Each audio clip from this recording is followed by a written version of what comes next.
Cannot believe what we just saw on this SC2 Royal game. Denver was behaving like a king, you know. He was a little bit tricked around in the early game by souL. That one Reaper was MVP for me, by the way, with 6 kills, 5 of that were drones. But somehow, Denver established liberty for himself and got back into the game. He just killed the 2-0 attack upgrade for souL and made him like, you know, like an old lady without teeth. She can't bite you, but it doesn't really hurt.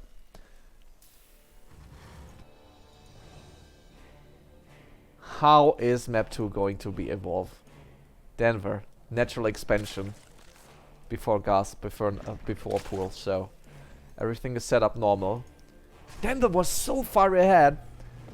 I hope souL is not tilting right now. It's just the best of 3. He cannot afford to lose the next map, because I want to see a third one, actually. I want to see a third one. And for everybody who would, like, miss a couple of split seconds of the last match, go look that VOD. Don't make yourself miss out those moves.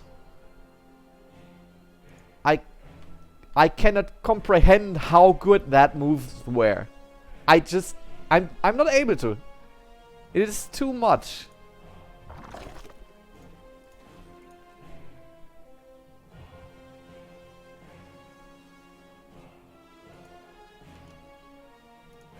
Guys, please hit the follow button. Let's get that 1.7k at least. That'd be awesome. Show your little support for Raise Your Edge Gaming. They're putting so much effort into this tournament. We are trying our best to have a wholesome approach. We even signed Zest. Come on. Oh, that Reaper boy again.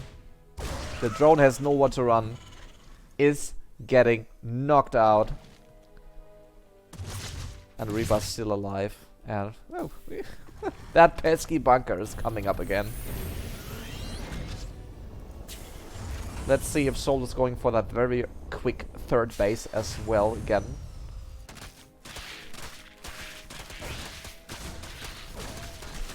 Oh, he lost the SCV! Those links came early enough. He lost the SCV and so the bunker wasn't finished in time to give the Reaper a safe home. We even see... oh, wow. We even see Overlord speed coming in that this time. Alright. Close one, but Denver gets his third base. Still delayed, but he gets it. Not like on last map where he had to fight it for like for 15 minutes. That was at least my feeling. Okay, 2 Hellions coming in. How many queens does Denver have now? Because that is his only source of damage for the early game. And here comes the scout. And there's no way for souL to prevent this. He's even going for a fusion core. So you guys know what's on. It's pew pew pew laser action. Battle cruisers are being called. And the fleet will arrive in about 2 minutes. So, but Denver knows you can put out additional queens. Get a couple of spore. Make sure he has like 7 or 9 queens. You need like a small queen roaming squad, like 5 or 6, with transfused energy at best to make sure that that first battlecruiser is losing its HP very fast. And behind that, you're good to go. You just need to put down the Roachhorn as well, which what Denver does already, just to make sure, because the queens are occupied with fighting that battlecruiser. There's no other way. You need roaches to block off that cyclones from getting into your economy system. And after that, you can just counter push with Ling, Roach, Ravager. And if a battlecruiser is about to warp jump onto your roaches, for example, and you have Ravagers, you can just spam click Corrosive Biles on the position where the battlecruiser gets. And as soon as it is warp in, it usually gets a huge blow. Just like that queen. Hellions are trying to move in here, but there's an evolution chamber placed right behind it. Beautiful micro, beautiful reaction by Denver. But the first battlecruiser is ready. Here we are. Warp into the backline, not directly into the drones, because if he does so, you see the shadow of the battlecruiser, and Denver could react a little bit earlier and pull all his queens in the main. So why is this particular build good on Eternal Empire? There's so much dead airspace on the north, on the right, on the west, no, on the east side, that you easily can get out that battlecruiser out of combat without being harmed by queens anymore. And the commitment is getting bigger. We even see double factory coming up, so this will be a battle mech play out of souL. Battlecruiser killed already 8 drones, which is fine. And with Yamato and the additional battlecruisers, I see bad times coming for the queens. So usually you would try to back up your own bases with some corruptors. So you go for a Spire after your layer is finished. Some people go for Hydralisk because they have the better follow-up, but you have to be in a very good position to actually snipe battlecruisers. You have to surprise the Terran.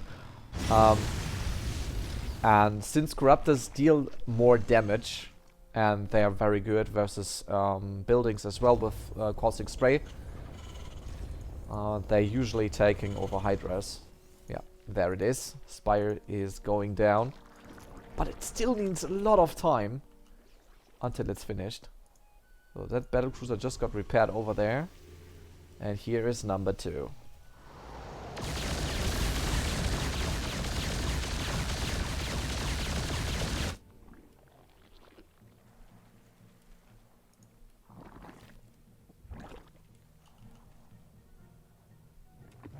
Yeah, that's kind of a sad timing here for the hatchery, because it will not finish and the drone is about to die as well. But this keeps the battlecruiser out of all the other economy lines. Killing 1 queen is okay. Where's the second one? Just training your Yamato cannons is fine if you play battlecruisers. Just do it constantly and make sure those survive. So meanwhile that is happening, we have a couple of Hellions just making their way into the 4th base of Denver, killing 9, 10, 11 SCVs. Sorry, drones. Okay, the Spore is taking out... And no, those drones are totally without any help. The roaches don't know what to do. And he's killing so many drones with that Hellions as well. 22 drones just went down by that attack. Both battlecruisers got out of the fight. Look at this. 2 HP. That is a real hero. And they are joined by a 3rd one. So things might get really rough in the future. And look at this. Wait. The Spire is finished. He didn't build any corruptor. We are seeing swarmers right now. Denver is one of those Zergs which I don't know all the time what his plan actually is. But it looks like he wants to make sure that souL is not building too much of reinforcement by just preventing the 4th base. He's even getting a Nidus network.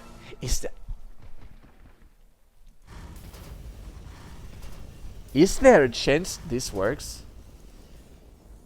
Versus tanks and Hellions with decent upgrades? It wouldn't really work, but since souL played this battlecruiser opening, his upgrades are kinda late. So with 2-2 finishing before the 1-1, which won't be the case. I mean, never mind. Swarm host DPS is still nuts. So if they get to be left unattended, the souL production could go down with like 1 wave. And it doesn't matter if the Terran has like the income of Doom. If you cannot spend your money, you're dead as a Terran. So the most vulnerable point for a Terran is not the income. He has mules, it's all fine. If you kill his production. If you kill his production, a Terran is really dead. Because he will be starving on units. But we already see a Greater Spire coming up as well. So we will have a Swarmers intermezzo. Denver is looking for an angle to use it. Oh wow. Those Yamato cannons. 4 Corruptors just went down for nothing.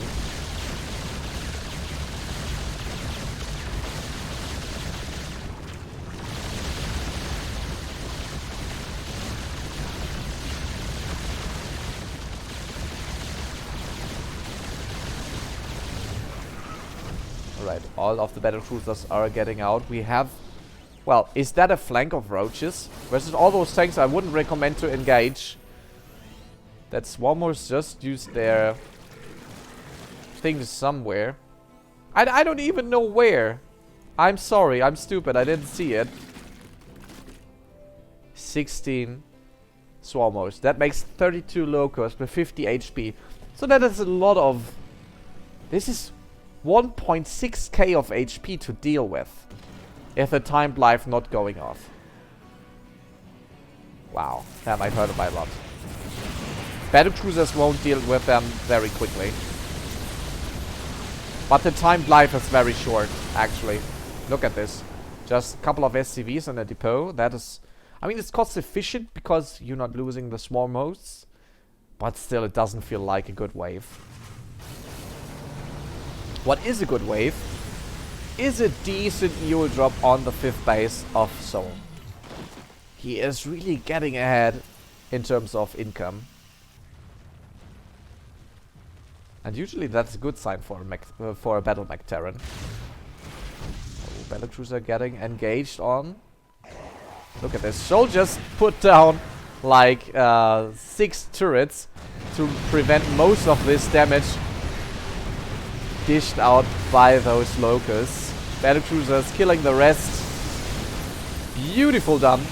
And I don't even see those Corruptor being so strong. Killing one battle cruiser is not enough.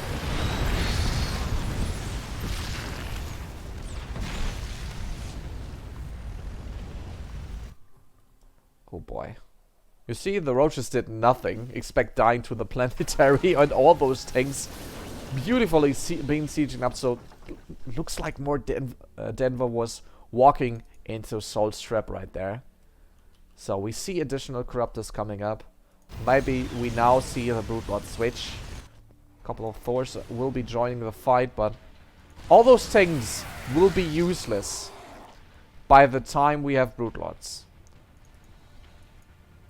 And I feel like souL has one chance to counter those directly. With having decent lock-ons, and since he has no Vikings, the battle cruisers have to do all the work. Alright, a couple of SCVs are going down. The planetary shall survive this. Those Corruptors, not so much. Baneys just finished their speed, but wow, he lost like 20 Corruptors right there. I don't know how many did red down, but it was too many.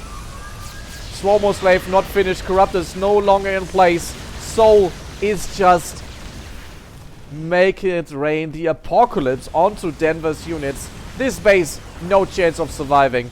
This one, not so much either. And here you have like 26 roads. So where does the main income of Denver come from? Right, this base. If this base is going down, Denver will be stuck with nothing left in the pocket to spend anything. Oh my god. He doesn't even have the money for battle cruisers. He has a lot of gas, okay. But without minerals, you're not allowed to morph Broodlords as well. Oh wow. Yeah, Creed Trade is just fine. It's just like, you know, it's just not completed. It's everywhere somewhere, but souL's army is just everywhere. Holy. All those Corruptors going down at once and having no Broodlords ready while having just that tech. That was too devastating of a blow to Denver. So, we are being gifted with a third map out of both plays.